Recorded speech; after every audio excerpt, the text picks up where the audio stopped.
தற்போது கிடைத்திருக்கும் முக்கிய செய்தியாக பார்த்து வருகிறோம். முதலமைச்சர் விஜய் நடித்துள்ள ஜனநாயகன் திரைப்படத்தை காண குரோம்பேட்டில் உள்ள திரையரங்கில் இந்த ரசிகர்களால் ஜிஎஸ்டி சாலையில் கடுமையான போக்குவரத்து பாதிப்பு ஏற்பட்டிருக்கிறது.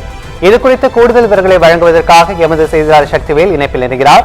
வணக்கம் சக்திவேல். ஜிஎஸ்டி சாலையில் போக்குவரத்து பாதிப்பு ஏற்பட்டிருக்கிறது. போக்குவரத்து சரி செய்வதற்கான முன்னெச்சரிக்கை நடவடிக்கைகள் எதுவும் ஏற்பாடு செய்யப்பட்டிருக்கிறதா? நிச்சயமாக வணக்கம் ராஜேஷ். தமிழகம் முழுவதும் 1000க்கும் மேற்பட்ட திரையரங்குகளில் தமிழக வெற்றி கழகத்தின் தலைவரும் முதலமைச்சருமான சி ஜோசப் விஜய் அவர்கள் நடித்த கடைசி படமான ஜனநாயகம் இந்த படம் ரசிகர்கள் மத்தியில் பெரும் வரவேற்பை பெற்றுள்ளது.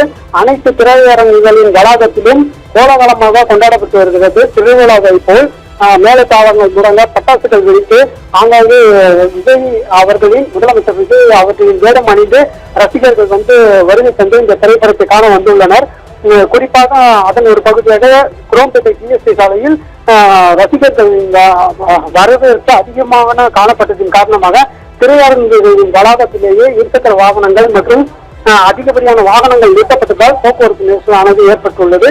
ஜனநாயக படம் பார்ப்பதற்கு குரோம்பேட்டை வெற்றி திரையரங்கில் குவிந்த பொதுமக்கள் வாகனங்களை திரையரங்குகளில் வெளியே நிறுத்தியதால் அந்த வழியாக செல்லக்கூடிய அரசு பேருந்துகள், இருசக்கர வாகனங்கள் மற்றும் கார் உள்ளிட்ட வாகனங்கள் செல்ல முடியாமல் கடும் போக்குவரத்து நெரிசல் ஏற்பட்டுள்ளது.